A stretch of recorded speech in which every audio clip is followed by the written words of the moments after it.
सूक्ष्म रूप में उपस्थित परम पूज्य गुरुदेव, परम वंदनीय माता जी की गोद में बैठे सभी देवतुल्य भाइयों को मेरा प्रणाम। आप सबका संध्याकालीन सभा में बहुत बहुत स्वागत है, बहुत बहुत अभिनंदन है। मित्रों, अभी आप सुन रहे थे कि जीवन में अध्यात्म का अगर समावेश हो जाता है तो हम लोगों का जीवन व्यवहारिक कैसे बन जाता है। व्यवहारिक भी बनता है और दूसरी बात क्या हो रही थी, विनम्र बन जाता है। विनम्रता और व्यवहारिकता ये सब जीवन में जब आने लगे तो ऑटोमेटिक प्रक्रिया है। जीवन जो होता है वो बाकियों की अपेक्षा अच्छा हो जाता है।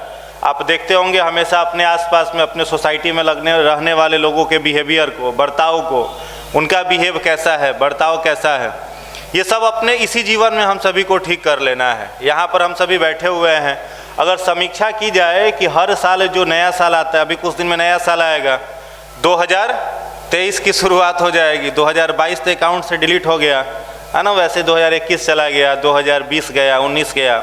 ऐसे करते करते जीवन का एक अच्छा टाइम ऑफ पीरियड जो है वो अपने हाथों से फिसलता जा रहा है, निकलता जा रहा है। और अगर उपलब्धि के बारे में देखा जाए कि जीवन में प्राप्त क्या किया, हासिल क्या किया, तो बहुत कुछ तो अभी तक प्राप्त नहीं हो पाया है।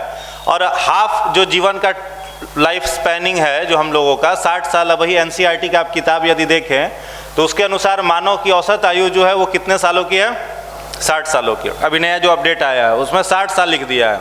इसके पहले 65 साल था, उसके 10 साल पहले 70 साल था। माने ये लाइफ स्पैन का जो ड्यूरेशन है वो हर समय क्या होते रहा है, 5-5 साल खसक रहा है, कम हो रहा है। तो 60 साल जीवन की औसत आयु है। 2022 भी हाथ से चला गया। हम आप यहाँ पर बैठे हुए हैं, अधिकांश लोग 25 के ऊपर के ही हैं, कुछ लोग 30-35 वाले भी होंगे। अब जो 30 के होंगे वो सोच लीजिए कितना साल है हाथ में, और कितना है, 30 साल है हाथ में है। अब 30 साल में क्या क्या बनना है, क्या क्या प्राप्त करना है, कितने सपने हैं। एक दार्शनिक का किताब हम पढ़ रहे थे, अच्छे फिलोसफर हैं, उनका किताब पढ़ रहे थे, उसमें लिखा हुआ था एक कहानी जिससे सीखना चाहिए। एक व्यक्ति था, बेचारा बहुत ही ज़्यादा गरीब था, अत्यंत गरीब था। तो उसे किसी ने सलाह दे दिया, कहा कि देखिए गरीबी आपकी दूर हो जाएगी, एक पत्थर होता है पारस का, यदि वो आपको मिल जाए तो। पारस पत्थर की विशेषता है, उसे किसी भी धातु से यदि आप छुलाते हैं तो वो धातु जो होती है वो सोने की बन जाती है।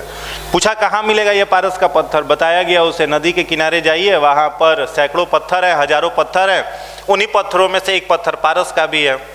बोला पहचान कैसे करेंगे। पहुँचा बेचारा, सुबह सुबह नदी के तट पर बैठा, बैठ करके एक पत्थर को उठाता था, उस पत्थर को लोहे से छुलाता था। लोहा सोना में नहीं बदलता था तो पत्थर को पानी में फेंक देता था। सोचा कि ऐसे ही क्या करना पड़ेगा, चेक करना पड़ेगा, एक एक पत्थर की जांच करनी पड़ेगी। अब रोज सुबह में आता था, 1000 पत्थर उसने टारगेट ले लिया था। 1000 पत्थर को उस लोहे से छुलाना है, और यदि यह पारस का नहीं है तो उसे क्या करना है, फेंक देना है। लास्ट में एक ना एक पत्थर तो बच ही जाएगा जो पारस का होगा। ये उसका रूटीन बन गया था। एक सप्ताह बीता, महीना बीता, वर्षों बीतने लगे, कई वर्ष बीत गए। आया आकर के अनमनस तरीके से नदी के तट पर बैठा हुआ था, पत्थर को लोहे में छुलाता था, छुला के डायरेक्ट फेंक देता था, लोहे की तरफ देखता भी नहीं था कि सोना में बदला या ना बदला। अब आया, नॉर्मल रूटीन हो गया है, जैसे हम आप जीवन जी रहे हैं, जीवन यापन कर रहे हैं। 10 मिनट बैठ करके एनालिसिस करने का फुर्सत हम लोगों के पास नहीं होता है।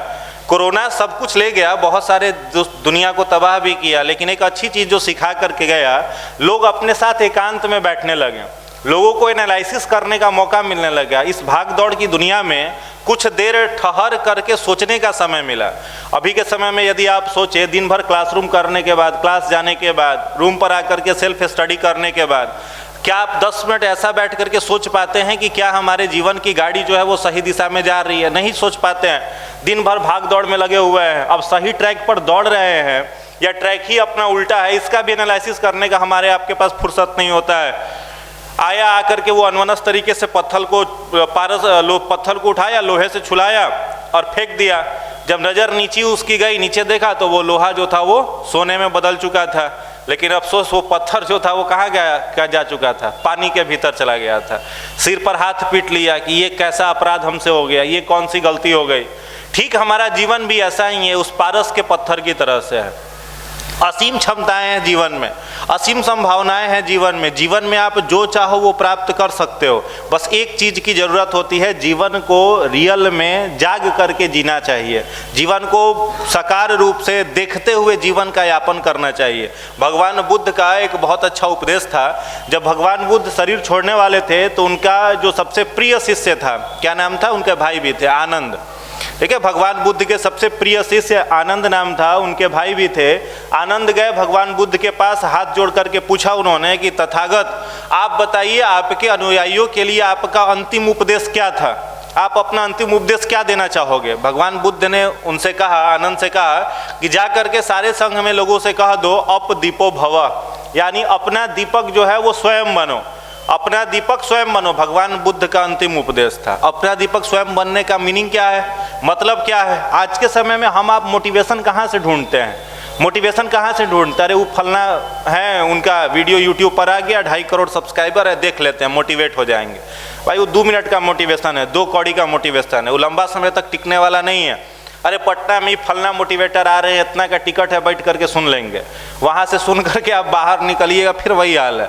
एक बहुत अच्छे मोटिवेटर है, यूट्यूब पर उनका लेक्चर हो रहा था, बहुत सारे लड़के उसमें पार्टिसिपेट किए हुए थे। लेक्चर उनका ख़त्म हुआ, एक ऑडियंस हाथ उठाया, पूछे कि बोलिए क्या पूछना है। ऑडियंस ने पूछा उनसे कि सर आप जब मोटिवेट कर रहे हो तो लग रहा है कि जीवन में जो चाहें हम प्राप्त कर सकते हैं, लेकिन हमको अपना बिहेव पता है, घर जाएंगे तो फिर सूत जाएंगे, वो सारा मोटिवेशन गायब, वो कुछ दिमाग में रहेगा नहीं। आप कितना भी पंप मार रहे हो, ब्लड प्रेशर अभी तो बढ़ गया है, लेकिन घर जाते जाते पता है कि हमें वही हमारा हाल हो जाने वाला है। तो परमानेंट मोटिवेशन का कुछ सोर्स बताइए जो हमेशा हमें प्रेरित रखे। बेचारे मोटिवेटर साहब माथा खुजलाने लगे कि भाई इसका अब क्या उपचार है, और बिहार में आए हुए थे मोटिवेट करने के लिए, शंका जो था वो बिहारी को ही था। बेचारे कुछ जवाब नहीं दे पाए, इसका कोई वो सॉल्यूशन नहीं दे पाए। वो इतना ही कह करके उतर गए कि जब ऐसा जीवन में आए तो आप हमारे वीडियोज़ को यूट्यूब पर देख लेना, उससे मोटिवेट हो जाना। ये जबकि सटीक उत्तर नहीं था उसको देने का। तो भारत का अध्यात्म एक ऐसा अध्यात्म है, भारत की स्पिरिचुअलिटी जीवन जीने की कला को सिखाती है। अध्यात्म का मतलब कहीं से कोई पूजा पाठ नहीं है। अगर मन में ये बात है कि अध्यात्म मतलब पूजा पाठ, अरे भगवान को पूजा पाठ से कैसे कोई खुश कर सकता है, भगवान को पूजा पाठ से कैसे कोई खुश कर सकता है। 50 रुपया का 100 रुपया का यहाँ पर लड्डू चढ़ा दिए हैं, 100 रुपया में तो आज के समय में ट्रैफिक पुलिसों नहीं मानता है। अगर रोड पर आपका बाइक धरा जाए, लाइसेंस पॉल्यूशन नहीं हो और चालान अगर 2000 का वो काट दिया और उसको 100 रुपया दीजिए, देखिए वो आपका इलाज कर देता है कि नहीं। तो 100 रुपया में ट्रैफिक पुलिस नहीं मानता, हवलदार नहीं मानता, और उस 100 रुपया से हम लोग ये करते हैं, भगवान को ठगने का प्रयास करते हैं। अध्यात्म का मतलब होता है आपके अंदर जीवन जीने की कला कैसी है।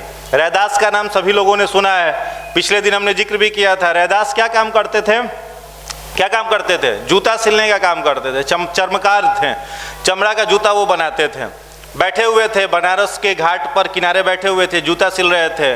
गंगा दशहरा का त्यौहार था, हजारों लाखों लोग माँ गंगा में स्नान करने के लिए जा रहे थे। एक साधु एक संत वहाँ से गुजरे, उन्होंने रैदास से कहा, हे रैदास तू आज भी बैठ करके जूता सी रहा है, आज तो तुम्हें जा करके कम से कम गंगा माता में स्नान कर लो। रैदास कहे उस साधु से कि देखिए स्नान वगैरह आप लोगों के लिए है, हमारे पास अभी बहुत काम है, बहुत लोगों के जूते सिलने हैं। रैदास कहे कि जीवन भर पैसा कमाने में बिता लिया, आज अगर नहा लेते गंगा जी में तो कुछ पुण्य पाप तो तुम्हारा धुल जाता, कुछ पुण्य तुम्हें मिल जाता। रैदास कहे कि नहीं अभी फुर्सत नहीं है। हाँ एक काम आप करिएगा, जा रहे हो वहाँ पर गंगा स्नान करने के लिए तो ये 1 रुपये का सिक्का लो और इसे क्या करना, गंगा माँ में डाल देना, गंगा जी में फेंक देना। साधु जो थे वो सिक्के को ले लिया। रैदास ने दूसरा उनको कह दिया बात, कहा कि देखिए जब ये सिक्का आप फेंकिएगा गंगा जी में तो गंगा माता का हाथ बाहर निकलना चाहिए, पानी में से जब हाथ बाहर निकले तभी ये सिक्का फेंकिएगा, नहीं तो मत फेंकिएगा। साधु जी ने कहा, जो महंत थे उन्होंने कहा कि गजब पागल हो, तुम्हारे 1 रुपया का सिक्का लेने के लिए गंगा जी में से हाथ बाहर निकलेगा और तुम्हारा सिक्का लेंगे।